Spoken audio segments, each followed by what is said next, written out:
Bem-vindos de volta, pessoal, ao Neutrality Studies.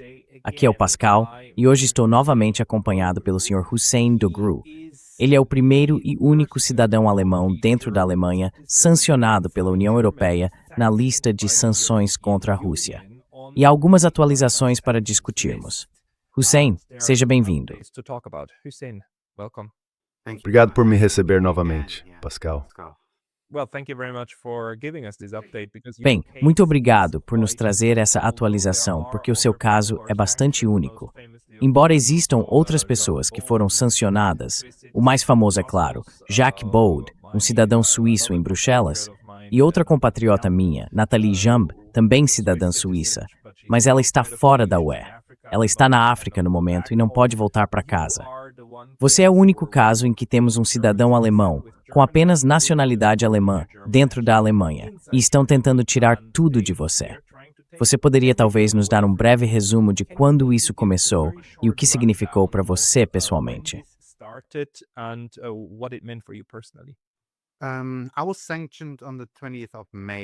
Fui sancionado em 20 de maio de 2025, no ano passado. Em breve será o aniversário disso. Certo. Foi sob, como você disse, 17º pacote de sanções russas, supostamente por ter laços estreitos com o Estado russo, bem como com o chamado aparato de propaganda estatal russo. E isso teria sido justificado pela minha cobertura do genocídio na Palestina, assim como pela repressão às manifestações pró-Palestina na Europa e aos protestos sociais em todo o continente.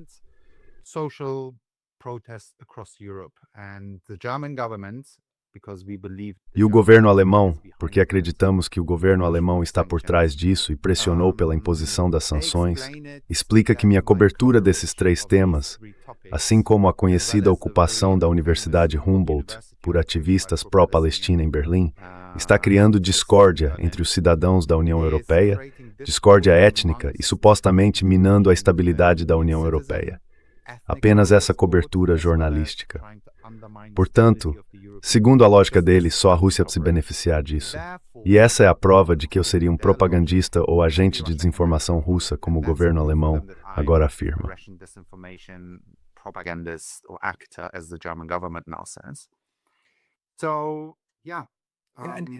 Então e claro, depois veio a sanção contra você. Quer dizer, isso foi decidido pelo Conselho da UE. Nem sequer pela comissão, mas pelo Conselho, que incluiu você nesse pacote da lista de sanções contra a Rússia. A principal acusação é que você tem feito cobertura sobre o Hamas e coisas do tipo, e que supostamente seria simpático ao Hamas ou algo assim, só porque fez reportagens sobre o assunto. E isso aconteceu sem julgamento, certo? Não houve julgamento, nem audiência. Você nunca foi sequer avisado. E então, de repente, basicamente todas as suas liberdades civis, todos os direitos que você tem como cidadão, incluindo o direito de ter uma conta bancária e de se locomover livremente, desapareceram da noite para o dia, não é?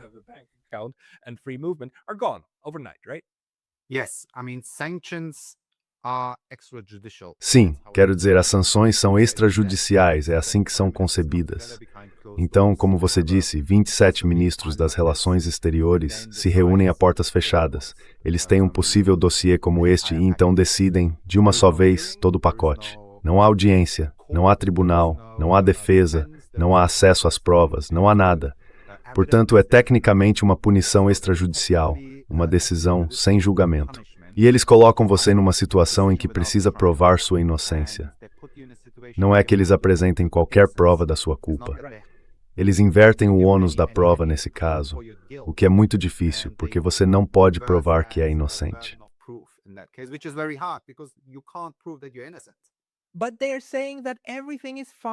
Mas eles dizem que está tudo bem, que seus direitos humanos e legais estão protegidos porque você tem o direito de recorrer ao Tribunal de Justiça da União Europeia, certo? E como eles generosamente lhe concedem esse caminho, mantêm-no aberto. É por isso que tudo supostamente está bem, justo, correto e legal. Mas eles já podem tirar coisas de você e começar a punição imediatamente. Embora digam que não é uma punição, certo? É uma medida educativa. Você só sendo disciplinado. Você fala um pouco sobre isso?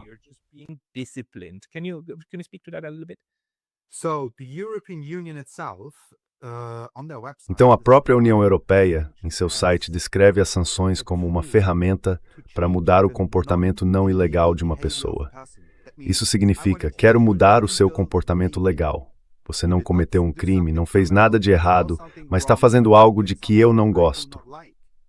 E vai além, dizendo que querem mudar esse comportamento não ilegal para que a pessoa promova a política externa e os interesses da União Europeia. Essa é a definição de sanções, segundo a União Europeia. Então, isso por si só já é um problema. Depois dizem que você tem o direito de recorrer, o direito de ir à justiça, mas ao mesmo tempo eu não posso pagar meus advogados.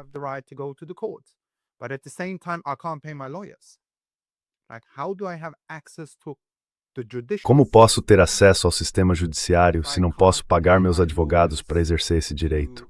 Vivemos em um sistema em que é preciso dinheiro para tudo, mas eu não tenho acesso ao dinheiro. Agora, o outro ponto curioso é que quando tento processar na Alemanha, o governo alemão diz, isso não tem nada a ver conosco, é com a União Europeia. Então, quando recorremos à União Europeia, o que já fizemos e agora estamos aguardando uma decisão, o problema é, quero dizer, estamos esperando uma decisão nos próximos 2 ou 3 meses do Tribunal Geral da União Europeia, que é uma instância antes do Tribunal de Justiça da União Europeia. Eles podem decidir em 2 níveis. Um é, alguma lei foi violada?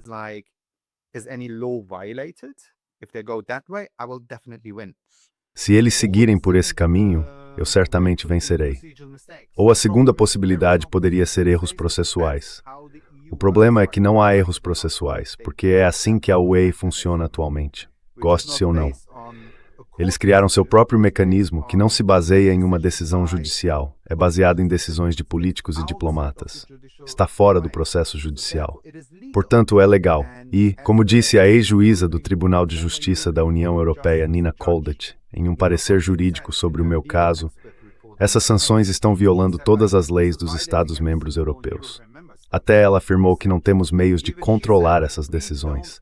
Elas estão fora do sistema judicial. Isso torna difícil para mim lutar contra isso.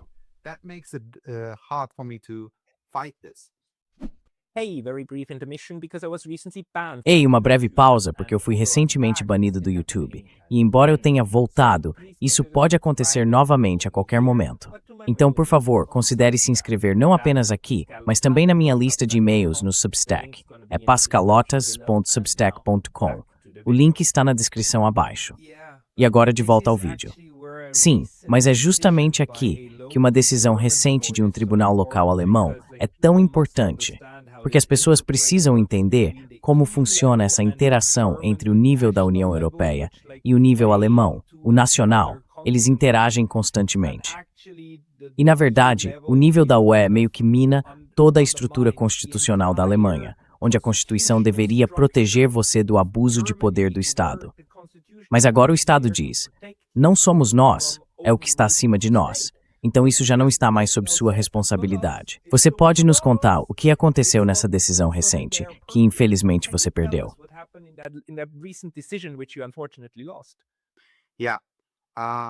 Sim, o que aconteceu foi que o meu banco, ou melhor, a instituição que mantém a minha conta, não me permitiu usar o dinheiro que havia sido concedido a mim pelo governo alemão no contexto da implementação das sanções.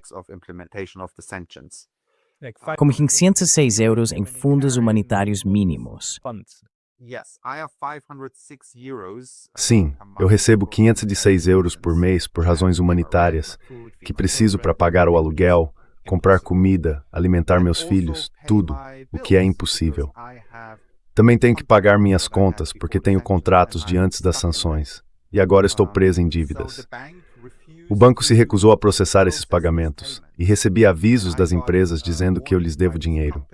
Eles até ameaçaram me levar ao tribunal. Tecnicamente, você pode acabar preso na Alemanha se não conseguir pagar algo ou tiver que arcar com taxas mais altas. Então recorremos ao tribunal e dissemos, por favor, intervenham, porque essas são minhas necessidades básicas, como telecomunicações e outras coisas.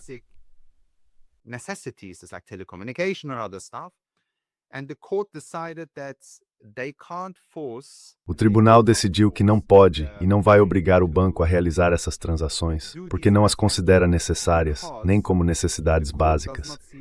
Então meus advogados e eu dissemos, ok, digamos que isso seja verdade, mas estou sofrendo prejuízos financeiros, mais risco financeiro e até possíveis investigações criminais, porque não posso pagar essas taxas, o que pode me levar à prisão. E o tribunal disse em sua decisão, entendemos que haverá impactos negativos por causa disso, mas isso faz parte das sanções. Eles estão dizendo, não nos importamos se houver impacto negativo. Por que isso é importante? Porque na decisão eles disseram, e isso é o mais importante.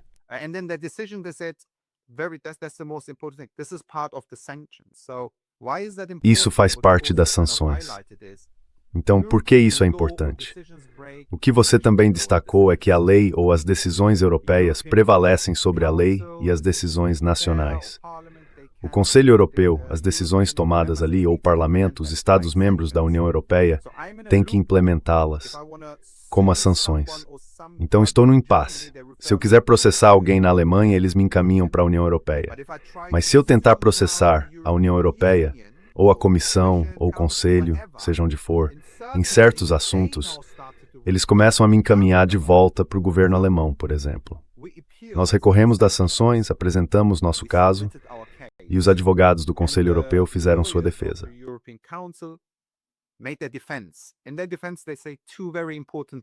Em sua defesa, eles dizem duas coisas muito importantes. Primeiro, por causa desses supostos vínculos russos, eles afirmam, não precisamos provar que ele tem vínculos com a Rússia. Ele é que não pode provar que não tem. Eles literalmente escreveram isso no papel. E a segunda coisa é que os impactos negativos que o Sr. Dockerow está descrevendo em sua defesa não tem nada a ver com as sanções, porque isso está acontecendo na Alemanha. E nós dizemos, sim, mas essas coisas estão acontecendo por causa das sanções. Então, estou em um buraco negro jurídico, em que a lei pode ser usada contra mim, mas eu não posso usar meus direitos constitucionais básicos para me defender, porque eles sempre podem recorrer às sanções.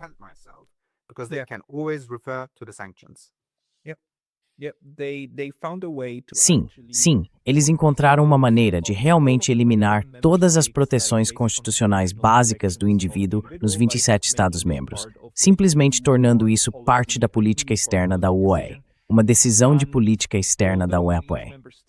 E embora em cada Estado-membro os tribunais locais possam tomar decisões diferentes, quero dizer, a essa altura o que está acontecendo com você é muito claro.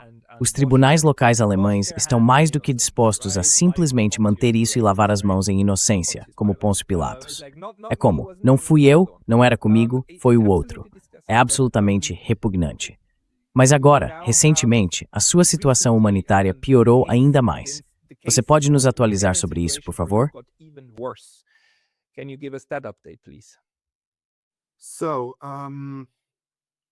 Então nós já estávamos, bem, pelo menos eu estava, sem acesso a dinheiro. As contas da minha esposa estavam funcionando porque ela não está sob sanções. Ela não tem nada a ver com isso. Mas as economias dela foram congeladas desde o primeiro dia das sanções. Tentamos recorrer disso e fizemos um grande alarde na mídia. Alguns jornalistas simpáticos, ou pelo menos os poucos que estavam cobrindo o caso, noticiaram. E toda vez que eu ganhava algum impulso na mídia, o governo alemão intensificava as coisas. A mais recente escalada foi que eles congelaram todas as contas bancárias da minha esposa. E novamente ela não está sob sanções. Ela nem faz parte desse processo.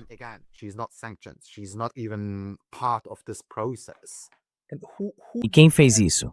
Foi o banco que fez isso por conta própria? Como um exagero? Não houve nenhuma decisão judicial para isso. Essa foi uma decisão da instituição responsável pela implementação das sanções. Temos algo parecido na Alemanha, a Zentralstation für Sanktionen, a Estação Central de Sanções. É o órgão que, acredito, é subordinado ao Ministério das Finanças na Alemanha, ou talvez ao Ministério da Economia, seja qual for o nome. E isso não é uma decisão judicial, eles simplesmente decidiram assim. O motivo apresentado é basicamente duplo. Primeiro, eles afirmam que eu tenho controle sobre o dinheiro da minha esposa, e que estamos tentando contornar as sanções por meio da conta dela. E as provas ou indícios dele são, em primeiro lugar, o fato de ela ser casada comigo e de termos 3 filhos.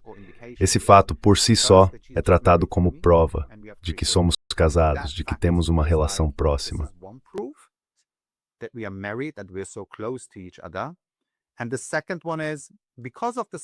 E o segundo motivo é que, por causa das sanções, meu seguro de carro foi cancelado.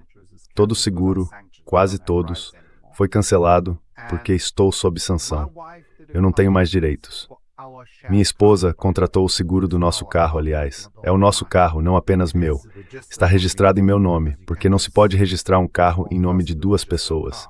E eles dizem, até agora o Sr. Duku pagava todo o seguro do carro nos últimos 4 ou 5 anos, aparentemente, e de repente a esposa dele está pagando. Isso é muito suspeito. Não entendemos o motivo. Deve ser uma forma de contornar as sanções. E eu penso, talvez eu esteja sob sanção. É por isso que não posso pagar. Eles estão usando essas 2 coisas.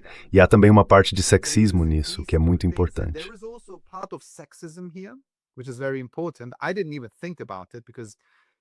Eu nem tinha pensado nisso, até as pessoas começarem a comentar.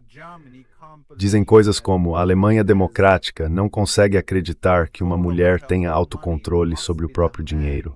Deve ser o homem de novo. O que é bem engraçado, porque aqui na Europa estamos sempre dando lições sobre os direitos das mulheres. Mas quando se trata dessa parte, é o governo alemão que está retrocedendo, lutando contra os direitos das mulheres.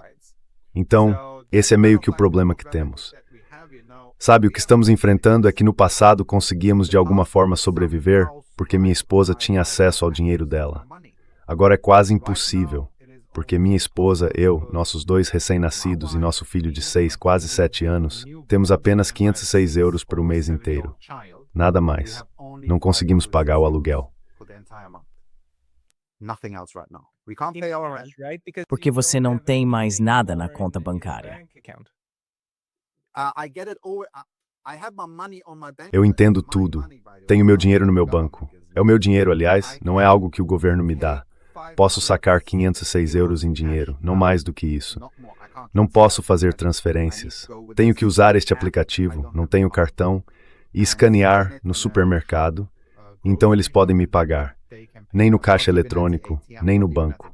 Isso não é possível para mim. Então temos apenas 506 euros restantes.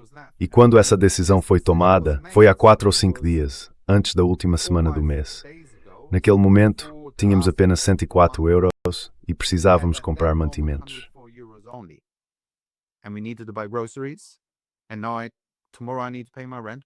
E agora amanhã eu preciso pagar o aluguel, o que não consigo. Então essa é a situação.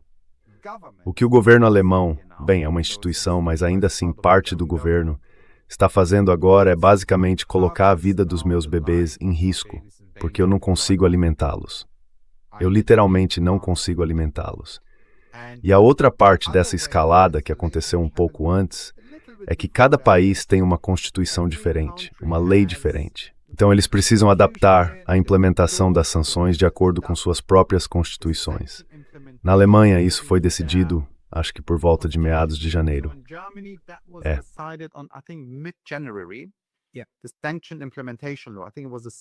A lei de implementação de sanções, acho que foi no dia 15 ou 16 de janeiro, é única em si mesma. Em nenhum outro lugar da Europa ela é tão agressiva quanto na Alemanha. Meu advogado até fez uma piada. Ele disse que basicamente fizeram isso só por minha causa. Então agora está nos livros de história. O que eles fizeram foi escalar tanto a situação que até mesmo oferecer ajuda aos meus bebês. Se você vier à minha porta e lhes der fraldas ou comida de bebê, você poderia, em teoria, e isso é muito importante, ser condenado a até 10 anos de prisão apenas por ajudar bebês em uma catástrofe humanitária. Eles não dizem isso explicitamente na lei, mas ela é escrita de forma tão vaga que quase qualquer coisa pode se enquadrar nela e ser sancionada.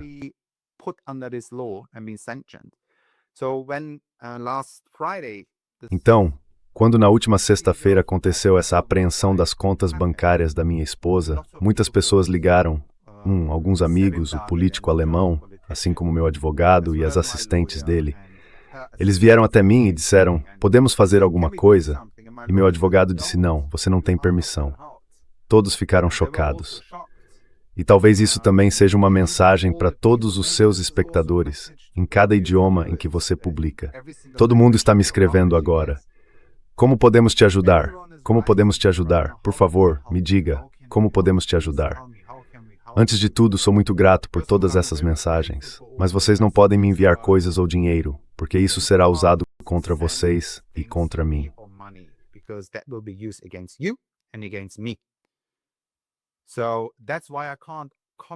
É por isso que não posso responder a esses e-mails ou comentários nas redes sociais, porque eles poderiam usar isso para me sancionar ainda mais. Agora, a última coisa que quero mencionar, que é a parte mais perigosa, é que toda vez que o governo intensifica as coisas, sempre há um próximo passo. Estamos pensando, até onde esse governo pode ir? Eles não podem ir muito longe. Quero dizer, estamos vendo que estão ajudando no genocídio na Palestina, apoiando as agressões contra o Irã, dando respaldo político, desestabilizando tudo. O que estamos pensando sobre o Irã ou outros países? A Alemanha é agora uma nação agressiva, se militarizando. Então eles farão tudo que se encaixar no que está acontecendo neste momento.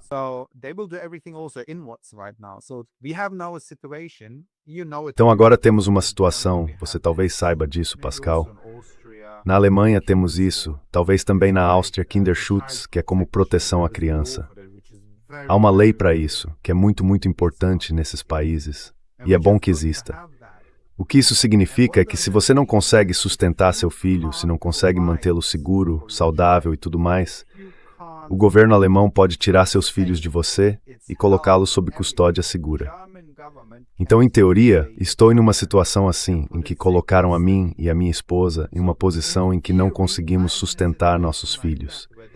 E se quiserem intensificar, eles poderiam vir agora e tirar nossos filhos, porque tem base legal para isso.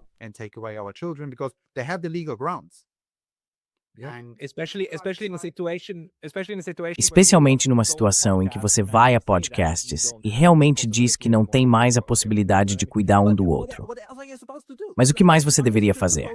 É para fingir que está tudo bem? Obviamente não, certo? Então eles te colocam em uma situação em que você acaba meio que produzindo declarações autoincriminatórias. E a situação que eles criaram lhes dá base para fazer coisas ainda mais duras e piores com você. Quero dizer, acho que isso também faz parte da estratégia, porque eles estão me sancionando.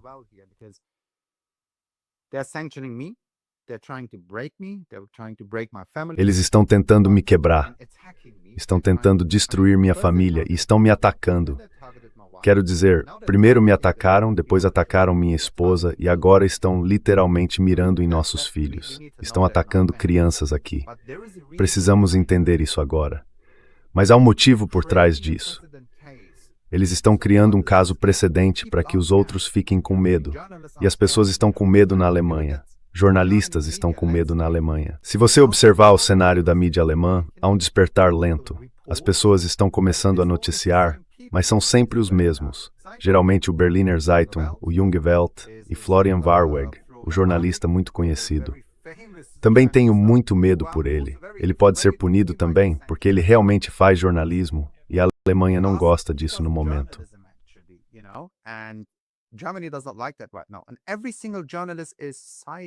E todos os jornalistas ficam em silêncio nas coletivas de imprensa na Alemanha, por exemplo.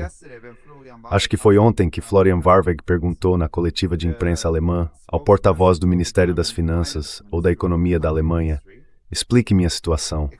As crianças estão em perigo. Como você pode justificar isso?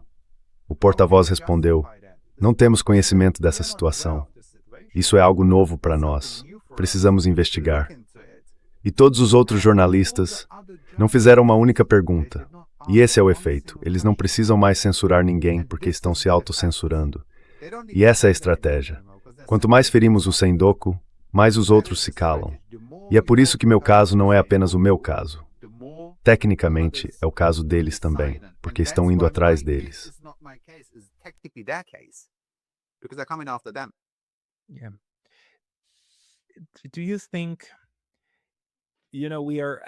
Você acha que, sabe, em certo nível, todos nós só temos que adivinhar.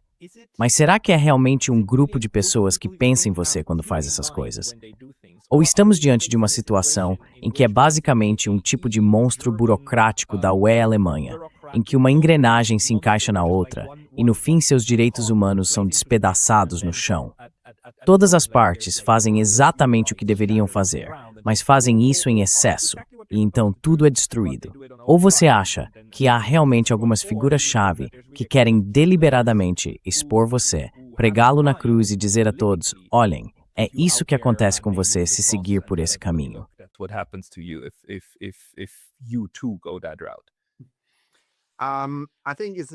Acho que é uma simbiose de ambos. Quero dizer, como sabemos, as sanções sempre foram projetadas contra pessoas de fora. E a questão é que eles são projetados para impactar o sistema, certo? Então o próprio sistema começa a exercer essa força. É isso que está acontecendo com você, na verdade, não é? Sim, sim. Então, sanções, esta é a primeira vez que estão sendo aplicadas internamente contra alguém como eu. Quero dizer, há outros cidadãos europeus que foram sancionados, mas eles não estão na Europa neste momento. Então eu sou meio que um campo de testes. Até onde podemos ir, o que é possível, o que precisamos ajustar em nossas leis nacionais para poder aplicar sanções internas. É isso que a Alemanha está fazendo agora. Como eles vão implementar isso? Como vão preparar o lado judicial de tudo para que possa ser aplicado em cada país? E eu sou como um campo de testes, porque a própria Europa, acho que não é apenas uma questão alemã. Quero dizer, Alemanha e França são as forças motrizes da Europa, tanto política quanto economicamente. E sabemos que a Alemanha também está pressionando pela militarização da Europa. Eles estão muito ansiosos para avançar em direção ao que realmente querem. Essa Gerhardcast.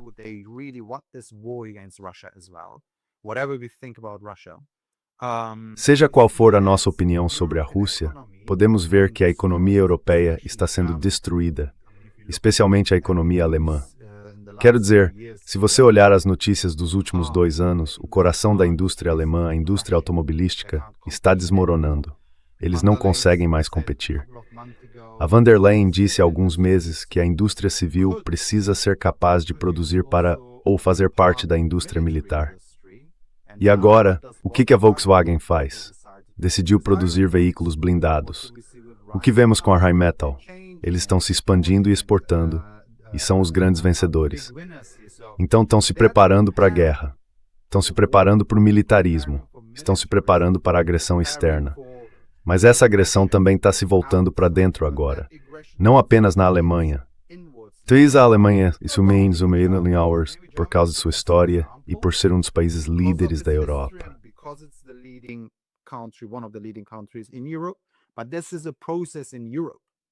Mas esse é um processo na Europa.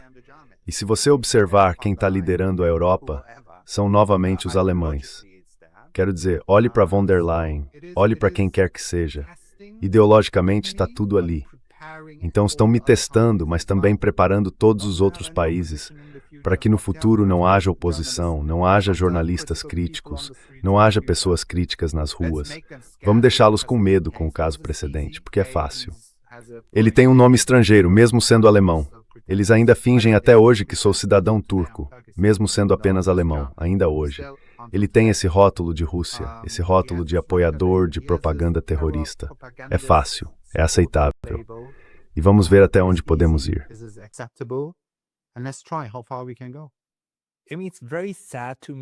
Quer dizer, é muito triste para mim ver como alguns setores da Alemanha reagem a isso.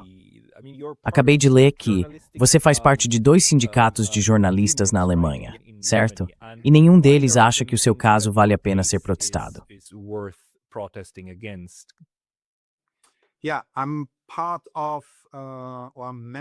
Sim, sou membro do Verde, que é um dos maiores sindicatos aqui, e também do sindicato de jornalistas deles, o Sindicato Alemão de Jornalistas, DJU, e da Associação Alemã de Jornalistas, o Verband. Associação, exatamente. Então as pessoas precisam saber, antes de eu ser sancionado, houve uma campanha midiática inteira contra mim. Ele é russo, ele é isso, ele é aquilo, apoiador de terroristas, antissemita e por aí vai. Isso foi conduzido por vários jornalistas na Alemanha e por vários jornais, um deles supostamente de esquerda, o que não é verdade. E o jornalista Nicholas Potter espalhou boatos, fez acusações, iniciou uma campanha de difamação, que aliás acabou de aceitar um prêmio de jornalismo de uma organização do lobby de armas israelense na Alemanha, mas me acusou de ser um jornalista financiado pelo Estado russo.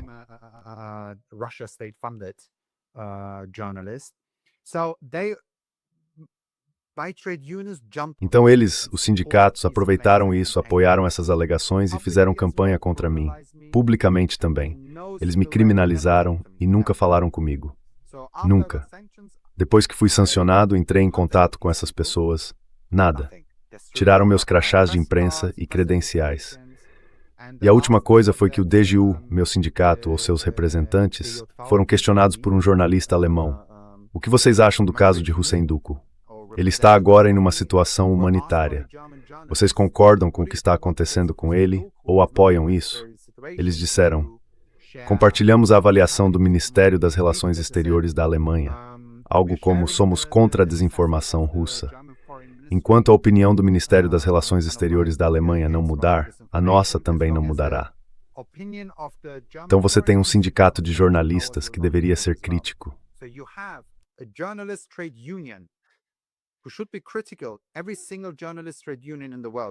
Todo sindicato de jornalistas no mundo deveria sempre ser crítico em relação aos seus governos.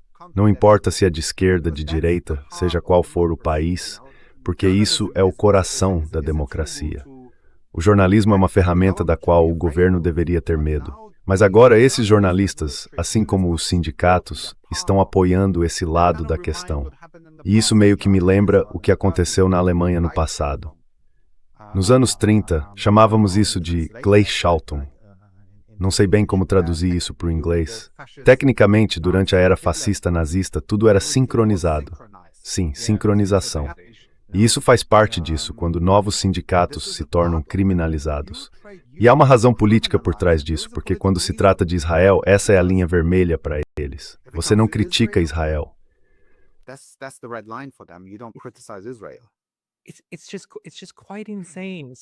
É simplesmente uma loucura.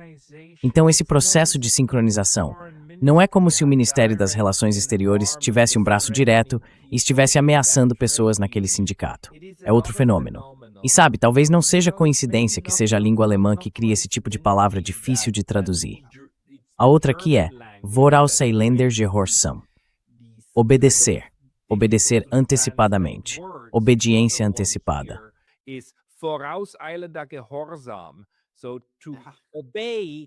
O que também é algo muito característico da língua e da cultura alemãs. Como dizer, não, deixa eu tentar entender o que as autoridades querem. E antes mesmo de me dizerem, eu já vou implementar isso para sempre ficar bem com elas.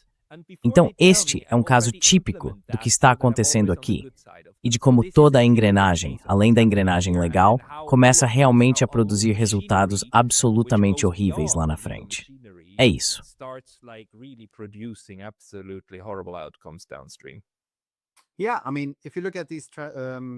Sim, quer dizer, se você olhar para esses sindicatos, os sindicatos deveriam ser independentes, não ligados a partidos.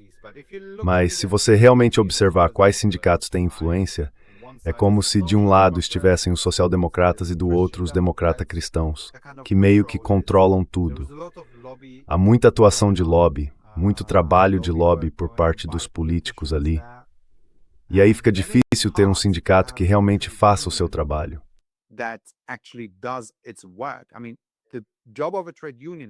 Quer dizer, o trabalho de um sindicato é proteger seus membros, certo? Proteger os trabalhadores, proteger o universo, bem, proteger seus jornalistas, seja o que for. Em vez de fazer isso, quero dizer, eles não precisam gostar de mim, tudo bem. É bom que tenhamos opiniões diferentes, mas pelo menos venham conversar comigo, olhem as evidências primeiro. Você é jornalista, deveria ser crítico, deveria ouvir o outro lado, tem a obrigação, a responsabilidade de tentar ser o mais objetivo possível. Certo? E olhar as evidências, não é algo baseado em evidências. Eles nem dizem não precisamos ver isso. Eles simplesmente dizem nem nos mostre.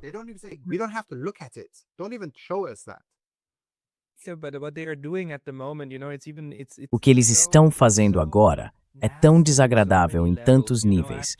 Eu até recebi alguns e-mails dizendo: Pascal, você precisa ter cuidado com o Hussein Dogru, porque ele já publicou algumas coisas no passado que são altamente questionáveis no meio dele. E eu tive que dizer a eles: olha, no momento em que você faz isso, você cai na armadilha. Se você começar a dizer às pessoas que essa pessoa, porque publicou algo que é legal e totalmente dentro das regras, it's the stopchis tovings, mas se yoridzi memor meiji, e that vinjin is in politic mathmenim blible, eu perder.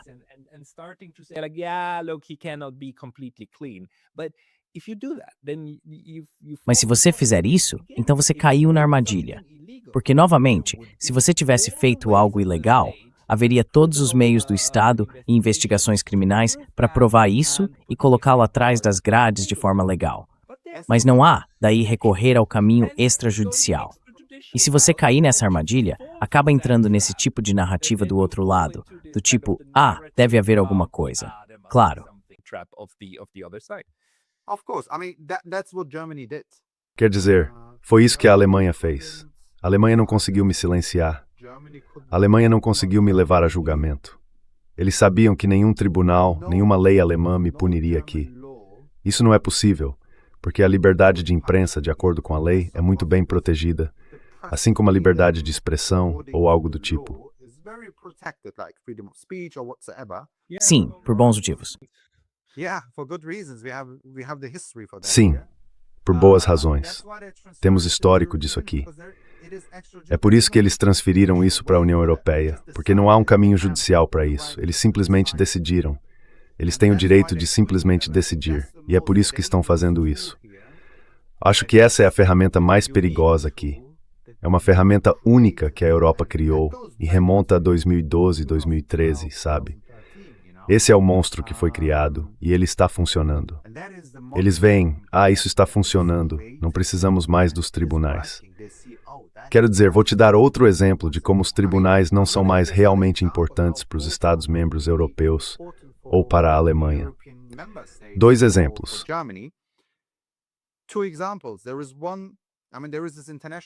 Tem uma coisa, quer dizer, existe esse mandado de prisão internacional contra o Netanyahu, certo? Certo. A Alemanha disse, nós não vamos obedecer a isso. É tipo, espera aí, vocês são signatários disso.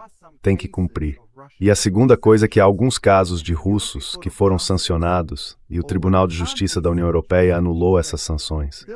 Mesmo assim, há 3, 4, 5 anos, o Conselho Europeu e os Estados-membros se recusam a respeitar essa decisão judicial, o tribunal mais alto da Europa, e não levantaram as sanções contra essas pessoas. Então a pergunta que eu me faço é, por que eu deveria recorrer à justiça se vocês não a respeitam de qualquer forma? E qual é a legitimidade do seu tribunal para me julgar agora, se vocês mesmos não obedecem à lei?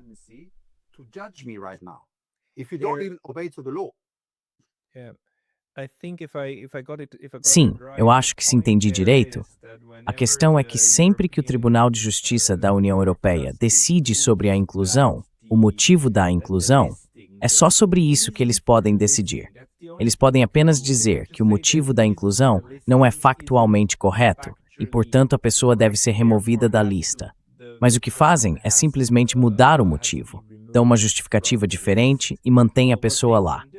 E o tribunal está, na verdade, meio irritado com isso, se eu estiver bem informado.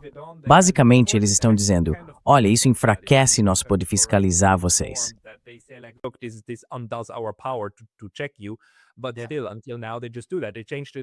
Mas ainda assim, até agora, eles simplesmente fazem isso. Mudam o raciocínio e dizem algo como, tribunal, você tem que analisar tudo de novo, tem que refazer todo o seu julgamento, o que é uma piada. E isso leva à pergunta, o que realmente dá para fazer na prática? Quer dizer, há mais um tribunal ao qual você poderia recorrer, mas é mais um tribunal moral do que qualquer outra coisa. O caminho dos direitos humanos, em Estrasburgo, certo?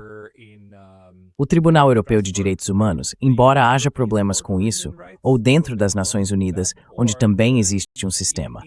Você pensou nisso?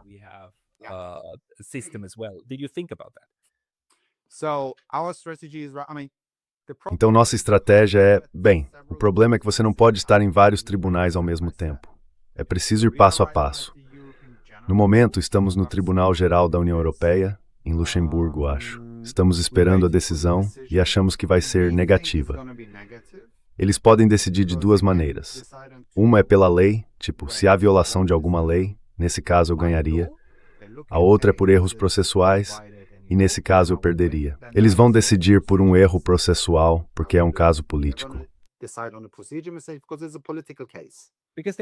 Porque eles vão simplesmente dizer algo como: todos os procedimentos foram seguidos, não há nenhum contrato que anule outro, então tá tudo certo. Pode prosseguir. Sim, tudo bem, porque o ambiente político não permite outra coisa. E acho que uma das pessoas que você entrevistou disse uma vez, nem lembro mais quem foi, você tem entrevistado tanta gente ultimamente.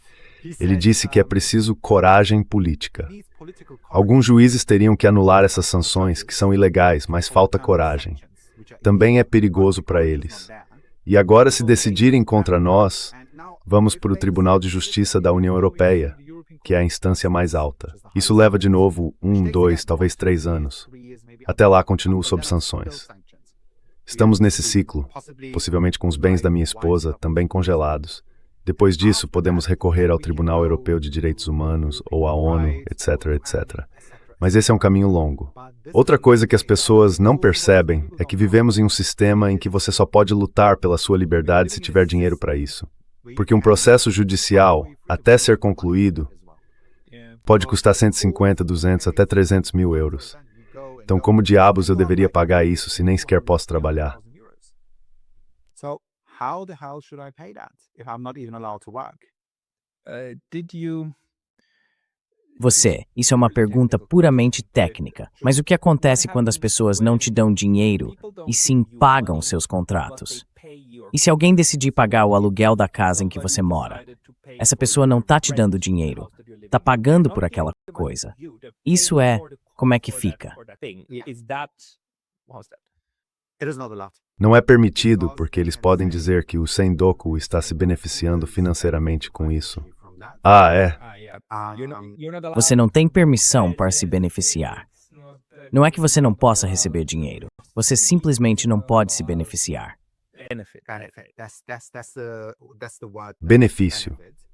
Essa é a palavra aqui, benefício. Quero dizer, alguém poderia dizer, sim, o contrato está no nome da esposa de Sendoku, o que é algo que nem isso você pode fazer. Porque então, por meio de um terceiro, eu estaria me beneficiando. Essa é a nova lei alemã, que é única. Em outros países não tenho certeza, não quero dizer algo errado, mas pelo que sei as famílias podem receber coisas. Na Alemanha, isso não é possível. Então, você está perguntando sobre o aluguel. Vou dar um exemplo. Você não pode nem dar fraldas para o meu filho. Esqueça, gente. Sabe, uma fralda é algo muito claro. É para criança. Quero dizer, eu não vou sair por aí usando uma fralda. Eu não estou me beneficiando disso.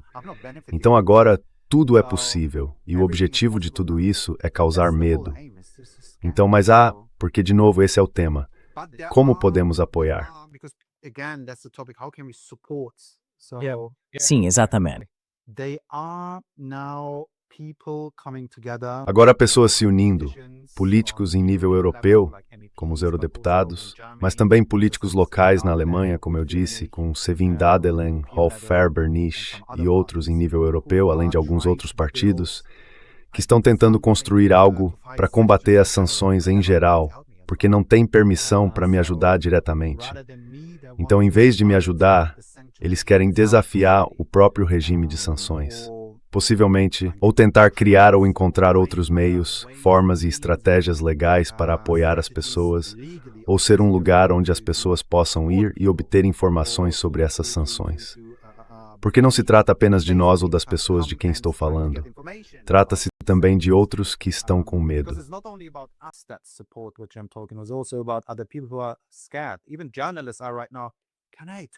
Mesmo os jornalistas agora estão perguntando, posso conversar com essa pessoa? Posso escrever sobre esse assunto? E isso vai ser meio que uma coisa de consultoria jurídica para outros advogados, para jornalistas. Eles estão trabalhando nisso agora. Mas, ao mesmo tempo, também estão tentando fazer uma campanha internacional, pelo que ouvi, que é para mim e para outras pessoas. E acho que essa é a melhor forma de me apoiar, não só a mim, sabe, é como Natalie Young, Jacques Bourg, os outros jornalistas. Agora eles sancionaram pessoas de novo. Quer dizer, também há outro caso de um cidadão francês que foi sancionado recentemente pelo Estado francês. O nome dele é Shahin Hazami, e isso aconteceu há alguns meses.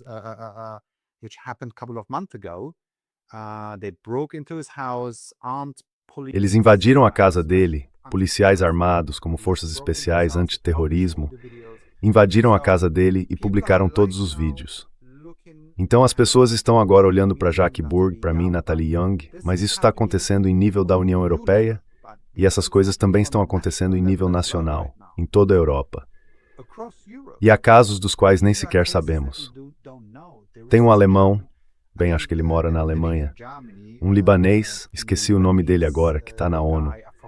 Ele é tipo um assessor do governo libanês, ou algo assim. Eles tiraram as contas bancárias dele, tiraram as da esposa dele. E essa também é uma estratégia na Alemanha, o debanking, e também em toda a Europa. Então a repressão começou em diferentes níveis, porque, como você perguntou, eles estão mirando especificamente em você.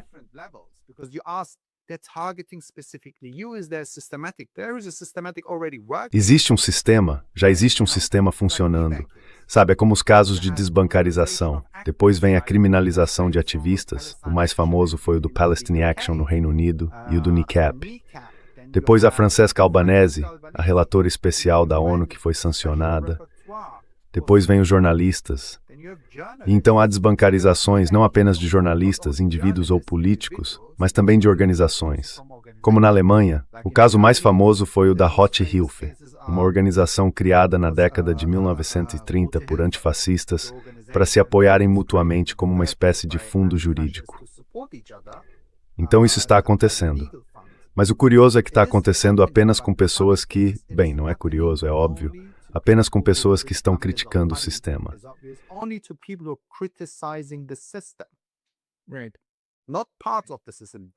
Certo. Fora do sistema, eles têm permissão para espalhar todas as suas coisas. Como o que aconteceu ontem, só mais um exemplo, o presidente da Síria veio a Berlim. Isso mesmo. O presidente sírio, que era ou ainda é, não sei, um líder do ISIS que matou civis, estuprou pessoas, massacrou gente na Síria há apenas alguns anos. Agora estão estendendo o tapete vermelho, enquanto pessoas que criticam esse sistema estão sendo sancionadas, perdendo acesso a bancos ou até presas. Então é aqui que estamos na Europa hoje. Esses são os valores europeus de hoje. E é isso que precisamos combater juntos.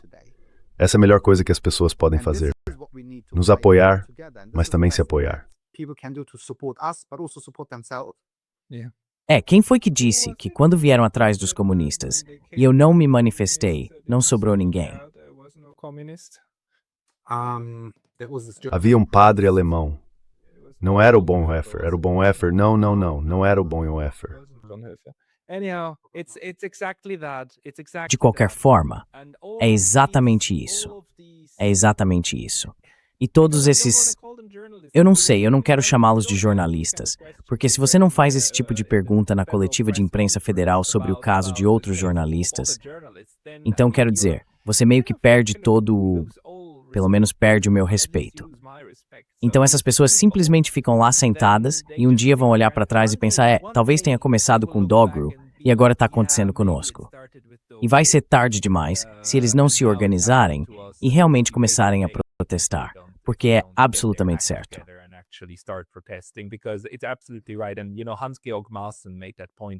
E Hans-Georg Maassen fez esse ponto no meu programa mais cedo, e ele é um conservador alemão. Ele foi o ex-presidente da agência de inteligência interna e agora está sendo espionado por essa mesma agência. Ele destacou no programa que isso é repressão política e que só pode ser combatida por meios políticos.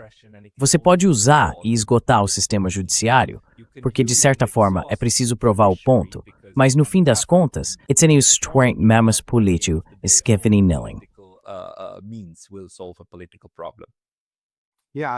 Sim, acho que é isso também com o que as pessoas estão tentando criar agora. um movimento político, um protesto político. Political protest. And Eu sei, isso é a única coisa, vou estar por também. as well, not only me, the entire society to Não sou apenas eu, toda a sociedade, que precisa deter esse movimento autoritário em diferentes níveis. Precisamos acordar.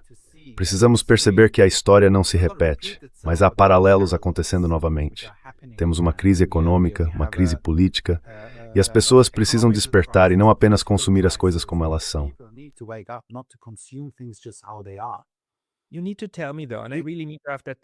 Mas você precisa me contar, sabe? E eu realmente preciso ter essa conversa em algum momento. Há alguns anos houve um filme muito famoso na Alemanha e até internacionalmente. Em inglês chama-se Look Who's Back e em alemão Er ist wieder da. A premissa do filme é que Adolf Hitler acorda em Berlim numa bela manhã de 2015 mais ou menos, e então ele está de volta, simplesmente de volta, e faz o que fazia. E toda a ideia do filme é que no fim, todo mundo volta a usar os uniformes marrons e começa a segui-lo novamente. E eu pensei, essa é meio que a premissa errada. Quero dizer, se ele voltasse, tenho quase certeza de que se juntaria aos verdes. É como se os alemães estivessem esperando outro homem de uniforme marrom aparecer e falar como Hitler, quando na verdade as tendências políticas, é claro, acontecem dentro do próprio sistema já existente. Eu não entendo isso.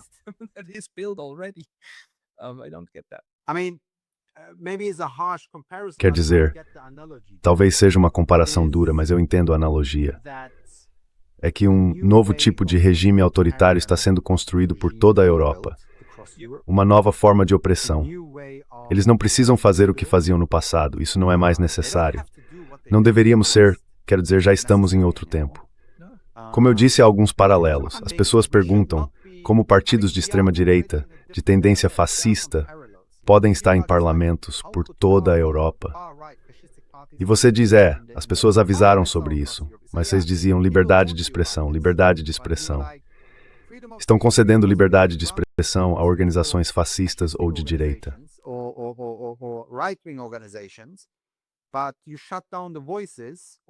Mas vocês silenciaram as vozes. Todos os jornalistas liberais silenciaram as vozes de esquerdistas, antifascistas ou pessoas que estavam lutando contra isso. E agora vocês dizem, como isso pôde acontecer? É a mesma coisa agora com o que está acontecendo conosco, comigo e com outros. É como se vocês tivessem apoiado tudo isso porque era agência russa, desinformação russa, porque simplesmente foi rotulado como russo ou antissemita ou apoiador da Palestina. E agora vocês estão despertando, isso está me atingindo agora. Como isso pôde acontecer? Se você ficar em silêncio, isso com certeza vai acontecer com você. E esse é o problema que temos. É por isso que em algum momento as pessoas acordam um dia e dizem, uau, estamos em uma situação bem diferente agora.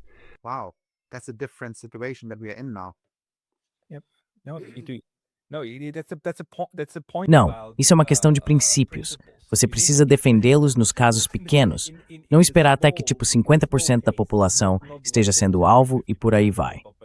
Enfim, Hussein, há algo que deveríamos acrescentar a esta discussão que ainda não mencionamos.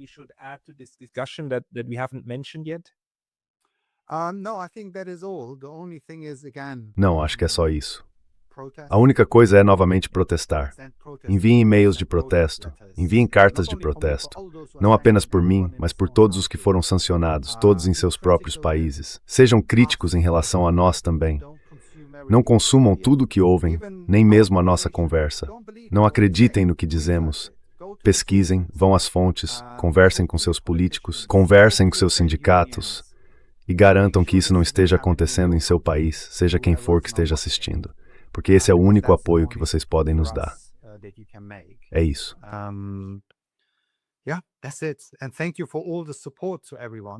E obrigado a todos pelo apoio.